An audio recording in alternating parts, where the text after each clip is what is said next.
میرے ٹیوشن والے سر جو کہ مجھے ڈیلی 3 بچے پڑھانے کے لیے آتے تھے، میں تقریباً 2 بجے تک گھر جاتی تھی۔ آج میں جیسے ہی گھر پر آئی تو میں سمجھ ہی نہیں پائی، کمرے سے عجیب طرح کی آوازیں آ رہی تھیں۔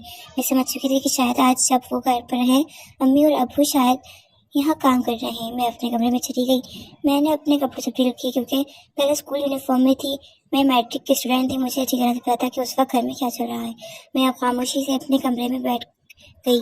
کافی دیر ہو چکی تھی، ابھی تک وہ دونوں کمرے سے نہیں نکلے تھے۔ تھوڑی دیر کے بعد ابو کی کال آئی۔ میں بہت ہی زیادہ حیران تھی کہ گھر پر ابو ہیں پھر بھی کال کر رہے ہیں۔ ابو نے کہا کہ میں بازار سے کچھ دیر تک آ رہا ہوں، کوئی چیز چاہیے تو آپ لوگ بتا دیں، اپنی امی سے پوچھ لو۔ میں نے کہا چلیں میں بتاتی ہوں۔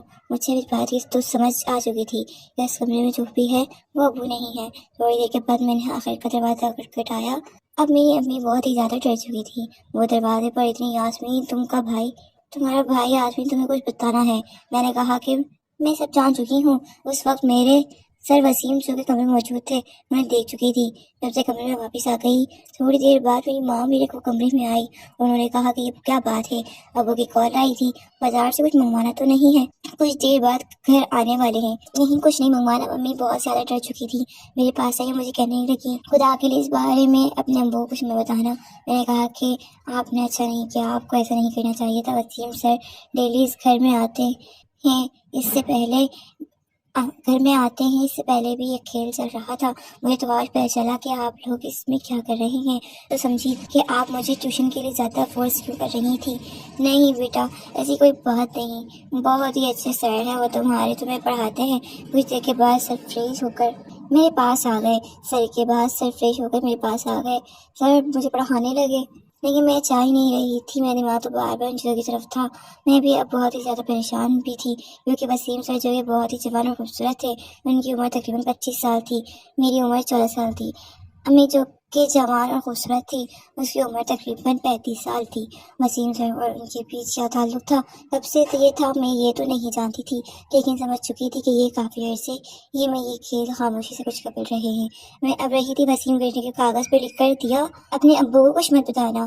اب خاموش تو ہو چکی تھی لیکن میرا دل و دماغ کام نہیں کر رہے تھے۔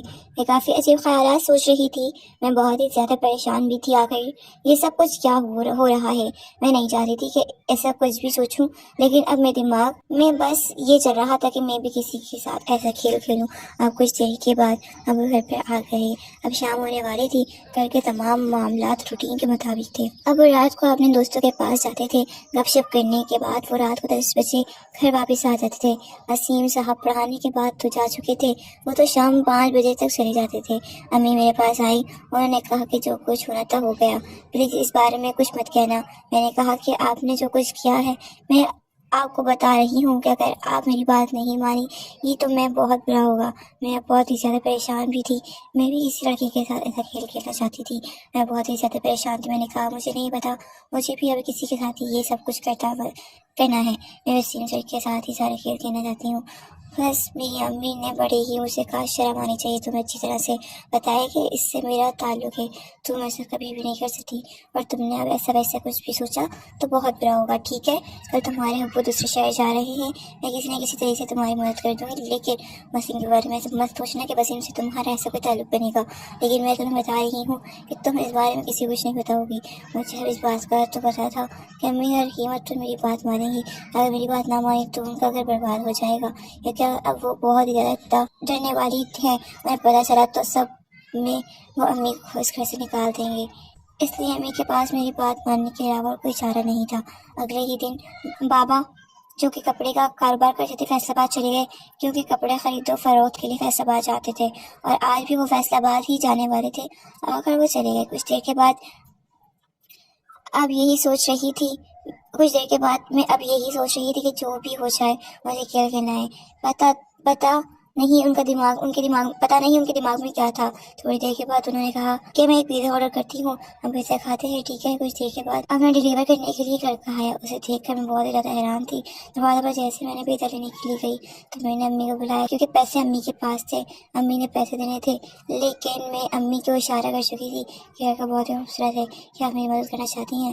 تو اسی لڑکے کو کمرے میں بلا لیں۔ میں نے کہا آپ میری بات